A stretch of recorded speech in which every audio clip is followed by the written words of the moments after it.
नए एपिसोड में खुशामदीद है सबको। आज मैं आपके साथ शेयर करूंगा जी, बात करेंगे हम इस वीडियो में जो कि नई अपडेट आ रही है आजकल जी। 5 साल से 8 साल सिटीजनशिप का टाइम जो है बढ़ा दिया गया है। तो क्या ये बढ़ा दिया गया है या बढ़ा दिया जाना है, कब बढ़ा दिया जाना है और कैसे बढ़ा दिया जाना है, इसके ऊपर बात करेंगे। तो बुनियादी तौर पे क्या ये प्रपोजल है जी? अभी तक इसको प्रपोजल नहीं कह सकते। क्यों नहीं कह सकते जी, ये मैं आप बताऊंगा वीडियो के आखिर में आपको। बेसिकली एक जी जिम्मेदारी दी गई है, अपॉइंट किया गया है एक जज को, जिनका नाम करीजिए लाख सो उत्विक्त है। वो इनको अपॉइंट किया गया है कि ये इनमें इसमें देखें कि स्वीडिश की जो सिटीजनशिप के रिक्वायरमेंट है जो, उसमें क्या 5 साल के कानून को चेंज करके 8 साल किया जा सकता है, और इसके अलावा के जो स्वीडन का कल्चर है या सोसाइटी है, इसके बारे में भी लोग लोग कुछ जान सकें, इस चीज़ों को भी ऐड किया जा सकता है कि नहीं। तो इनको अपॉइंट किया गया है इसके ऊपर ऑब्जर्वेशन के लिए, ठीक है। और ये ऑब्जर्वेशन की चलेगी, ये देखेंगे इसको, इनको 1 साल का टाइम दिया गया है और इसके ऊपर काम करने के लिए। और इसके 1 साल में के बाद 30 सितंबर 2024 को इनको कहा गया कि आप इसको रिप्रेजेंट करें और कंक्लूड करें, नतीजा इसका करें, इंक्वायरी करके नतीजा अखज़ करें। और इसको फिर पार्लियामेंट में ऑटोमन यानी कि अगले सितंबर में 2025 में फिर पार्लियामेंट में पेश किया जाएगा।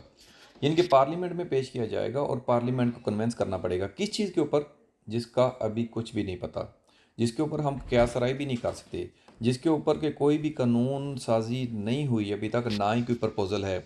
इनकी ये प्रपोजल तैयार करने के लिए, ये प्रपोजल तैयार होते हैं, फिर प्रपोजल आगे जाते हैं, इसको उसके ऊपर काम होता है और उसके बाद जाकर रिप्रेजेंट करते हैं ये, इनको इनका नतीजा निकाल के 2000 से इन्होंने कंक्लूजन करना है इसको 2024 में सितंबर के एंड पे, 2025 में सितंबर के एंड पे पार्लियामेंट में शायद पेश करें, शायद, ठीक है। तो इसके बाद 2026 में के स्टार्ट में शायद ये लागू हो। सभी में शायद शायद क्यों है जी? अभी कुछ भी नहीं है, क्योंकि ये एक इनफैक्ट एक प्रपोजल भी नहीं है। क्यों नहीं है प्रपोजल? ये एक according to the press release के अकॉर्डिंग उद्विक हैज़ बिन आस्क, इनको कहा गया कि not make any proposal which would required changes, जिसके लिए चाहिए हो इस तरह का कोई भी प्रपोजल नहीं बनाना, जिनको कि दिया गया ना, ये कि 5 साल से 8 साल करके दें, भी ऐसा कुछ भी जादू करके दें। तो इनको कहा गया कि कोई भी ऐसा जादू मत कीजिएगा कि जिसमें चेंजेस करने पड़े टू स्वीडिश कॉन्स्टिट्यूशन लॉ, जो बुनियादी कवानीन है स्वीडन के, उनमें अगर चेंजिंग करनी पड़ती है तो उसमें आपने कुछ भी काम ऐसा नहीं करना। तो इसके अलावा अगर करना पड़ेगा तो हो सकता है इसमें 5 साल से, यानी कि नहीं हो सकते यार 8 साल, हो भी सकते हैं, लेकिन मुमकिन है 2027 या इसके बाद भी जाके लागू हो, या 2026 में लागू हो, ठीक है। लेकिन लागू एकदम से इसी तरह नहीं हो जाएंगे, इसके ऊपर डिबेट होंगी, इसके ऊपर सोचा समझा जाएगा। और ये कहा नहीं जा सकता अभी, क्योंकि ये प्रपोजल भी नहीं आया। पहले तो यार प्रपोजल आने दें। अभी तो ये डिपेंड करता है कि अगर आप मिसाल के तौर पे आज भी जो मारियो माल्मर है, वो जो इमिग्रेशन मिनिस्टर हैं, उनसे एक इंटरव्यू है, आज भी उनसे पूछा गया है कि क्या जब ये टाइम बढ़ाया जाएगा इंडिविजुअली, एक बंदे आपने सिंगल का, तो क्या उसकी फैमिली साथ होगी, उसका भी टाइम बढ़ेगा? तो क्या उसके बच्चों का भी टाइम बढ़ना चाहिए? क्या जो बंदा की जो एप्लीकेशन इन प्रोसेस हैं उनको भी इफ़ेक्ट करेगा, या फिर नई एप्लीकेशन को इफ़ेक्ट करेगा?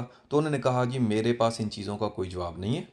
ये जी जो उद्विक हैं, जो जज हैं, जिनको ये काम सौंपा गया है, वो कैलकुलेट करके, वो चीज़ों को डिफाइन इंक्वायरी करके वो बताएंगी, वो भी अगले साल कुछ नतीजे पे पहुंची तो, ठीक है। तो अभी ये प्रपोजल भी नहीं है, अभी इन्होंने प्रपोजल बनाना है। तो बिल्कुल भी आप टेंशन फिलहाल लेने की ज़रूरत नहीं है। जिन बंदों के पूरे हो रहे हैं साल 2026 तक, साल 5 साल, तो उनको तो बिल्कुल भी घबराने की ज़रूरत नहीं है। 26-27 के बाद जब लैंग्वेज टेस्ट वगैरह लगने हैं, तो उसके बाद ही कुछ ऐसा कुछ स्टार्ट होगा, ठीक है। तो इसमें पुलिस ने भी अपना रोल अदा किया कि उन्होंने भी कहा कि हमें भी इंक्वायरी वगैरह करने में कुछ दिक्कत वगैरह होती है, हमें भी टाइम ज़्यादा चाहिए होता है। तो ये सारे फैक्टर मिल के अगर कुछ प्रपोज़ल बनता है, जब प्रपोज़ल बनेगा ये पेश करेंगे तो उसके ऊपर डिबेट करेंगे। आज तो बेसिकली कुछ डिबेट ही हैस नहीं है, क्योंकि अभी तो ये कुछ काम स्टार्ट करना चाहते हैं, जिन्होंने एक बंदा अपॉइंट कर दिया है। अब वो बंदा सोचे समझेगा, लेकिन वो स्वीडिश कॉन्स्टिट्यूशन लॉ के अबव नहीं है, उसके ऊपर नहीं है। तो इस ये स्वीडिश कॉन्स्टिट्यूशन के अबव नहीं है। तो जो ये फैसिलिटी ले रहे हैं गैर मुल्की, जहाँ पे आके जो डॉक्यूमेंट ले रहे हैं, पीआर ले रहे हैं, वर्क परमिट ले रहे हैं, या फिर नेशनलिटी में ले रहे हैं, ये सारी चीज़ें स्वीडिश लॉ के अंडर ही ले रहे हैं। तो उम्मीद की जाती है कि आगे भी कुछ आसानी और बेहतर याल निकलेगा। तो इसमें घबराने शाबरने की कोई ज़रूरत नहीं है। अगर कोई भी नई अपडेट आएगी जो ज़रूरी होगी आपके साथ शेयर करनी, तो मैं ज़रूर शेयर करूँगा। फ़िलहाल कितना ही था।